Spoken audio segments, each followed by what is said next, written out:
Hi there. Hey. Sean and Allison here from Spoken Garden, and we're partnering with Eden Brothers to help you in your garden. Yeah, we're going to help you plant your tomato seeds step by step today. But before we get to that, it's really helpful to know that there are so many different tomato varieties to choose from when you're out shopping for tomato seeds. And it's also really helpful to know the difference between indeterminate and determinate varieties. And we're going to get to that in just a minute. Yeah, and also before we show you how to plant these tomato seeds, you need to make sure that you have a full sun location that gets at least 6 hours of sun, and also at that location it has really well draining soil. Tomatoes are a fun plant to grow and they love the heat, and there's actually two different kinds of tomato varieties that you can grow out in your garden. One is an indeterminate type of tomato variety, the other is a determinate type of tomato variety. The determinate tomato varieties are the types of plants that will grow only so big in the growing season, and then they're only going to produce tomatoes up until a certain point, and then that's it. They stop producing the crops of tomatoes. Now, the indeterminate tomato varieties are basically the direct opposite, where they continue to grow throughout the whole growing season and produce fruit the whole growing season all the way into the fall. There's not a stopping point when they produce their fruit. So the tomato seed we're going to actually show you how to sow today is called Chef's Choice Orange F1. And this is a beefsteak type of tomato. It's the big tomatoes that everybody likes to have on their plate all sliced up, but it's also good for making paste and for sauces. So this particular tomato variety was bred from an heirloom tomato, so that makes it even more fun. And this tomato variety is resistant to not only verticillium wilt, anthracnose and alternaria, but many other diseases. And this tomato is an indeterminate type of tomato variety, so once it starts producing fruit, it'll continually produce fruit up until into the fall when it stops growing. Okay, before we get into how to actually sow your tomato seeds, let's talk really quick about when to sow them so you have an idea of when to get started. Now, 6 to 8 weeks before your last frost date in your area is the ideal time to sow these indoors. You want to sow these indoors and get them started because they are a warm season crop and they don't like cold weather. And eventually you will transplant these outside once the seedlings are large enough, and most importantly, once the nighttime temperatures are above 50 degrees Fahrenheit. That's really important. All right, let's get these tomato seeds sown. The first step is to get your soil ready for planting. We're using seed cell trays here, as you can see, and the soil is pre-moistened.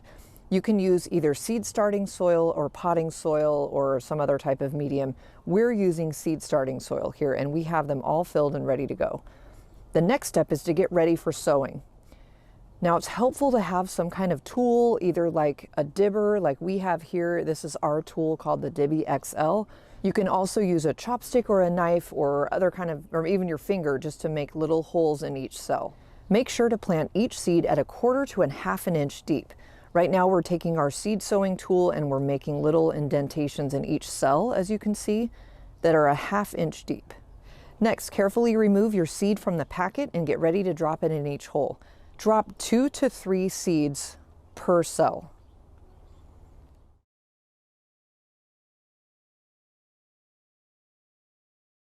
The next step is to carefully cover the seeds with soil. And the last step is to moisten the soil so you can start the germination process. And that's how you sow your tomato seeds. So after sowing your tomato seeds, it's a really great idea to keep them moist consistently until they germinate. You want to make sure that that moisture is tight around each one of those seeds, so the soil needs to stay moist consistently. Your seeds should germinate in about 10 days.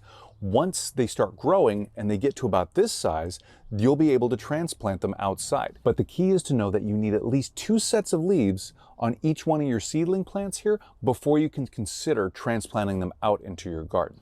When you are ready to transplant your seedlings out into the garden, there's a couple of things you need to know and to figure out. Your outside temperatures need to be at 50 degrees or higher consistently at night. Another requirement is that the threat of frost has to have been passed by now. Otherwise, if it gets too cold outside and it freezes, your seedlings won't survive.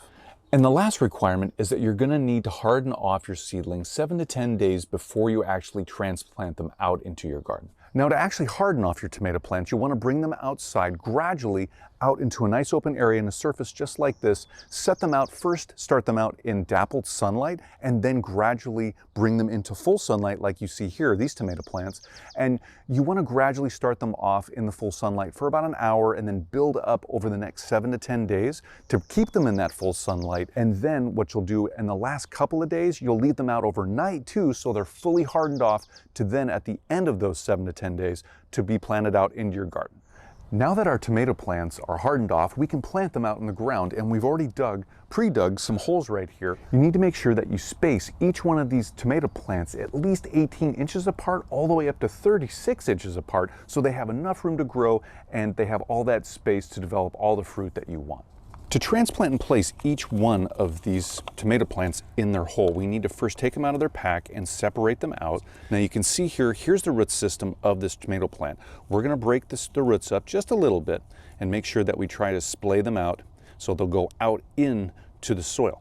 The next thing we're going to do, and which is best practice, is to actually plant the tomato plant below the level of soil that it was grown at. So we plant part of the stem below the soil line, and that will create more of an anchoring system. There will be more roots that will come out and grow out of the stem of the tomato plant, and that'll make it more robust and a lot stronger to hold all that weight later on. So what we're going to do is we're going to pinch these leaves off of the stem, and we're going to pinch all the way up to about the last 2 sets of leaves, and then we'll place this down into the soil. There's the plant down in the soil, and we're going to just start filling in the hole. And we've got our stem way below the soil line there. And then just for best practice too, we're going to create a little berm to collect water as this plant grows. And that way it'll get more water to those new roots to establish it a lot faster. And that's how you plant your tomato plants. So after you transplant your seedlings out into the garden, you want to make sure that you water them in thoroughly.